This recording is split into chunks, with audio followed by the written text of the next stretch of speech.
Well, it was 1953, 70 years ago, when England last witnessed an event of such magnitude, steeped in grandeur. But some aspects of the King's coronation did break from tradition. The public invited to pledge allegiance to the King, as opposed to being called upon to do so. And despite a mostly joyous atmosphere, there were some in the crowd who were not that happy. Emerging from an ancient ceremony into a modern world, the crowned King Charles III. And waiting for him, in the 260-year-old gold state coach, his Queen, the title held by his mother, now his wife's. Even with 8 horses, the 4-ton gilded carriage can only be pulled at walking pace. But majesty is, in part, about being magical, and it seems there are millions captivated by it. Be it the fairy tale carriages or the splendour of a 4,000-strong military parade. Or the family saga, the embarrassing uncle on parade, and rebel son, now best-selling author, pitching up without his wife. And the coach carrying the dutiful future heirs to the throne. It is soap opera mixed with the opera of royal pageantry.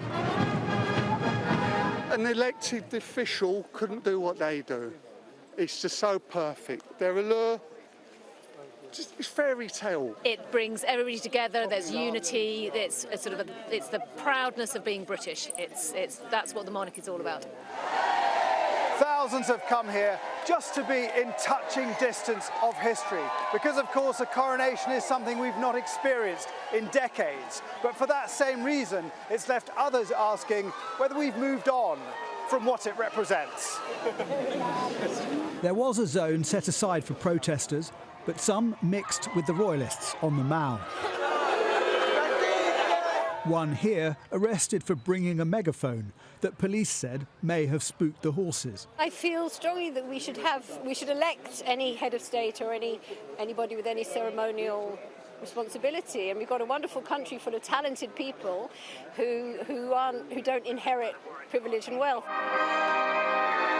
But most came here to revel in a legacy they don't want to end. Earlier, watching on a giant screen in St James's Park, the moment the King was crowned. But invited to pledge allegiance, I swear that I will pay true. No one had the words to hand, except this bit. Do you pledge your allegiance? Oh yes, I pledged my allegiance a long time ago. I think it's just an absolutely incredible moment, one that I'm glad I got out of bed for in the morning to come and witness. What a historic day, absolutely fantastic. You know, long live King Charles III. Makes you proud to be British. I love what he does for the country. I love the royal family first off, and I think we need continuity, and we need somebody who can represent everything about the traditions of this country.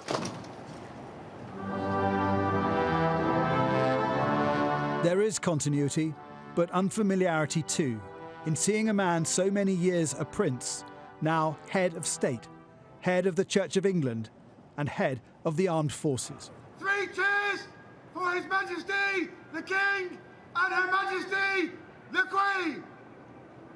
Hip hip! Hip hip! Hip hip! Saluted by those who serve under him in Buckingham Palace Gardens. His authority rests on regimented formality and the passion of the public,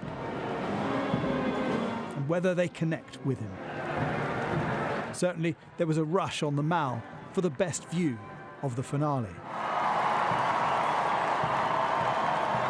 But in some ways, the endurance of the last monarch makes this rebirth harder. Her absence still felt as the King appeared on this balcony for the first time ever without his mother. Instead, a blended family, grandchildren from both sides taking centre stage. Notably missing one brother and one son. These are the faces of the future, the working royals, and those who are next in line to take on this role. Unlike royal occasions we're used to, such as weddings and jubilees, this is not just a celebration, but a day to affirm the majesty of one man. The late Queen described the imperial crown resting on Charles's head as unwieldy. Now he will know what it's like to wear it. Jason Farrell, Sky News.